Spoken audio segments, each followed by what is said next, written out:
यहाँ पे इस पूरे इवेंट को अख्ताम पजीर कर रहे हैं। और साथ ही साथ हमारे जो 3 दिन का इवेंट था, इसमें हमारे डिफरेंट प्रोजेक्ट्स होते रहते हैं। उसमें से मेरे पीछे शायद आपको एक फ्लैग नज़र आ रहा होगा। पिछले 2 दिन में जो हमारे पार्टिसिपेंट हैं उनको आप लोगों को कहीं एक फ्लैग नज़र नहीं आया होगा।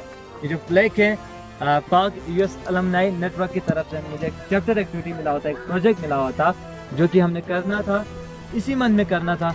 क्यों ना हमने इसको इसी प्रोजेक्ट में सम अप करके इसी प्रोजेक्ट का लास्ट जो डे था, हमने पाक यूएस अलमनाई नेटवर्क के नाम से यूथ एंगेजमेंट एक्टिविटी के नाम से इस प्रोजेक्ट को हमने आज दिन भर आप लोगों ने देखा, इसी से रिलेटेड हमने चीज़ें किया और आज अख्ताम पजीर पे काम करना।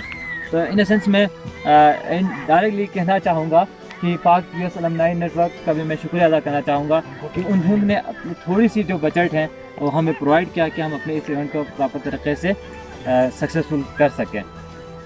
और इसी के साथ साथ वो कहते हैं ना कि आपके दाएं बाजू और बाएं बाजू हो। अगर आप हमारे चैनल पर नए हैं तो वीडियो देखने से पहले आप GB True News HD channel को लाइक करें, सब्सक्राइब करें और बेल आइकन पर ज़रूर क्लिक करें ताकि हमारी आने वाली तमाम वीडियोज़ आप तक बर वक्त पहुँच सकें।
हवाले से बताते जाएं और इनकी अच्छी से पिक्चर स्पेशल आइकन अवार्ड है क्योंकि साकिब कंग्रेचुलेशन कर रहे थे। ना सिर्फ इसकी कम्युनिकेशन अच्छी थी, साथ साथ इसकी जो एक्सेप्टेंस है, कोई वहाँ से बुला रहा है ना किसी को नहीं कहा जा रहे हैं, मूवमेंट को कैप्चर कर रहे हैं, उसके साथ साथ